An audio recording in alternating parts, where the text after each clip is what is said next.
সেজন্য কিছু বাজার লাগবে, দেখি কি কি বাজার আছে, কিছু কাঁচা সবজি নিয়ে যাই। আছি আলহামদুলিল্লাহ।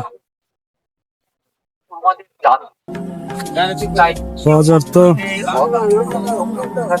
ফুলকপি নাই ভাই, ফুলকপি নাই।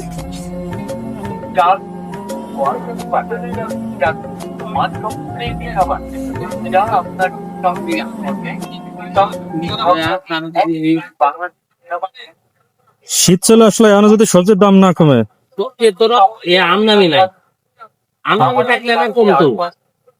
বুঝতে পারছি। দেখি হাফ কেজি বরবটি নিয়ে দেখি, ভাই তো বলতেছে যে দেশি মরিচ যদি ভালো হয় তাহলে তো ভালো, বুঝলেন নাই? বললাম আপনাকে দিলাম, খারাপ হলে আমরা কই